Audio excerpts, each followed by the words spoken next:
अस्सलाम वालेकुम।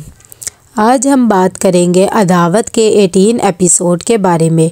तो वीडियो शुरू करने से पहले हमारे चैनल को सब्सक्राइब कर लीजिए अगर अभी तक आपने नहीं किया, ताकि हमारी हर न्यू वीडियो आप तक पहुंच सके। यहाँ पर जैसे ही निग्गो देखती है अपनी बेटी को इस हालत में, तो वो कहती है कि तुम्हारे लिए एक वो मेड नहीं रख सकते हैं। तभी अरीबा अपनी माँ को भी भड़का देती है और कहती है कि रेहान ने तो काफ़ी दफ़ा कहा, लेकिन खाला अम्मी को ही नहीं पसंद है। वो कहती है कि फजूल खर्ची है। ये बात सुनकर निग्गो को बहुत ज़्यादा गुस्सा आता है और वो कहती है कि मैं खुद बात करूँगी। ये क्या बात हुई, आपा ऐसे क्यों कर रही हैं। दूसरी तरफ यहाँ पर बारात लेकर अजद और बेबी आ जाती हैं। सब उनका वेलकम करते हैं कि इतनी देर में बहुत ज़्यादा खुश होते हैं। थोड़ी देर में निकाह की रस्म होने लग जाती है। तभी मारिया से पूछा जाता है तो मारिया को अपना पहला निकाह याद आ जाता है, लेकिन खैर वो खामोश रहती है। दूसरी तरफ अजद का भी यही हाल होता है, उसे भी अंबर की बहुत ज़्यादा याद आ रही होती है। आखिरकार दोनों का निकाह हो जाता है और रुखसी का टाइम भी आ जाता है। जैसे ही रुखसी होकर आती है तो रशीदा बेगम फिर से नाटक शुरू कर देती है और कहती है मुझे चक्कर आ रहे हैं। अजद अपनी माँ को पकड़ लेता है कि इतनी देर में इनकसार कहता है कि तुम भाभी को लेकर जाओ, मैं आंटी को ले आऊँगा। दूसरी तरफ यहाँ पर जब घर के अंदर सब चले जाते हैं तो बेबी कहती है कि रस्में वगैरह कर लेते हैं। इतनी देर में जब वो थाल और शीशा लेकर आ रही होती है तो जानबूझकर गिरा देती है। जैसे ही लोग ये सब कुछ देखते हैं तो कहते हैं कि ये तो बहुत ही बदशुगनी हो गई है। दुल्हन के पाँव कैसे है कि पहले कार ख़राब होगी और अब ये सब कुछ। लेकिन अजद उस बात को इतना हाईलाइट नहीं करता और कहता है कि कोई बात नहीं, नौकर साफ़ कर देगा। बेबी कहती है कि चलो हम खीर पकाई की रस्म ही कर लेते हैं।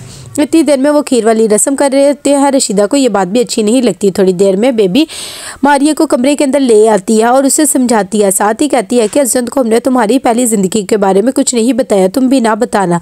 जब मारिया को ये बात पता लगती है तो वो परेशान हो जाती है कि अजद को इन्होंने ये सब कुछ क्यों नहीं बताया। दूसरी तरफ रशीदा बहुत ज़्यादा परेशान होती है कि तुम इतनी खूबसूरत लड़की क्यों चुन के लाई। अजद तो अभी से उसका दीवाना हो गया, हमारा क्या बनेगा। बेबी कहती है कि चल छोड़े ना।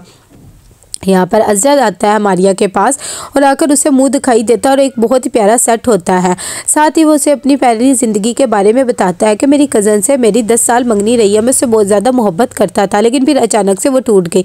तुम्हारी ज़िंदगी में तो ऐसा कुछ नहीं है। मारिया बताना भी चाहती है लेकिन उसे बेबी की बात याद आ जाती है तो वो खामोश हो जाती है। कितनी देर में बेबी दरवाज़ा खटकाती है और कहती है कि अम्मी गिर गई हैं, उनकी तबीयत बहुत ज़्यादा ख़राब है, जल्दी से आओ। जैसे ही अजद अपनी माँ को देखता है तो फ़ौरन कहता है कि मैंने हॉस्पिटल लेके जा रहा हूँ। साथ ही इनकसार भी जाता है। दूसरी तरफ लोग फिर से बातें बनाने लग जाते हैं आगे, ये कैसी दुल्हन ले आए हो, एक के बाद एक मुसीबत ही आई जा रही है।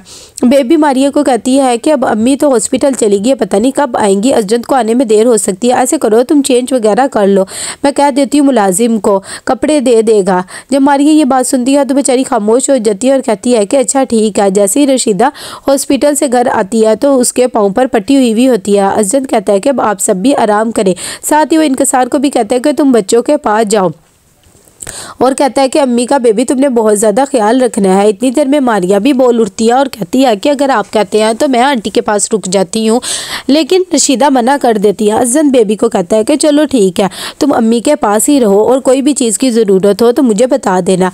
बेबी कहती है कि हाँ हाँ ज़ाहिरी बात है, मैंने ही रहना है अपनी अम्मी के पास। लेकिन रशीदा कह देती है कि नहीं भाई, मेरे पास तो अजद ही रहेगा, मेरा दिल बहुत ज़्यादा घबरा रहा है, किसी भी चीज़ की ज़रूरत पड़ सकती है। ऐसे करो बेबी, तुम मारिया को लेकर चली जाओ। बेचारी खामोश हो जाती है। सारी रात अजद अपनी माँ के पास ही रहता है और उसे मारिया की याद आती है कि बहुत ही खूबसूरत है। कि इतनी देर में वो जाने ही लगता है। उसके बाद रशीदा फिर से उठ जाती है और कहती है कि मेरा दिल घबरा रहा है। अजद फिर रुक जाता है। सुबह होते ही वो मारिया के पास आता है तो देखता है कि मारिया सो रही होती है। जैसे ही वो उठती है तो अजद उसे कहता है कि मुझे माफ़ कर दो, मैं सारी रात अम्मी के कमरे में ही रहा, उनकी तबीयत ठीक नहीं थी। मारिया कहती है कि नहीं ऐसी कोई बात नहीं है, अब आप मुझे बताएं कि अम्मी की तबीयत कैसी है। अभी वो बातें कर रही होती है कि बेबी आ जाती है और कहती है कि इसके घर वाले आ रहे हैं, नाश्ता लेकर जल्दी से तुम तैयार हो जाओ। अजद को भेज देती है। कितनी देर में सेट पे उसकी नज़र पड़ जाती है और वो उससे पूछती तो मारिया बता देती है। बेबी सेट अपने पास ले जाती है कि मैं हिफाजत से रख लूँगी। लाकर अपनी माँ को दिखाती है और कहती है कि ये अजद मियाँ के काम देख लो, माँ बहन से छुपा कर कैसे उसे जेवरात दे रहा है। दूसरी तरफ अरीबा जब आती है मारिया के घर तो उसका कमरा देखती रह जाती है।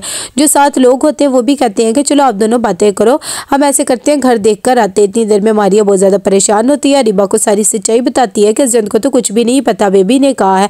अब मुझे क्या करना चाहिए मुझे समझ में नहीं आ रहा। यहाँ पर नाश्ते की टेबल पर सब बैठे होते हैं कि अजंत को कॉल आ जाती है। वो उठ के जाता है तो अरीबा कहती है कि हमने तो अपने घर की रौनक आप लोगों को दे दी। साथ ही बेबी से पूछती है कि पहला दिन भाभी के साथ कैसा रहा।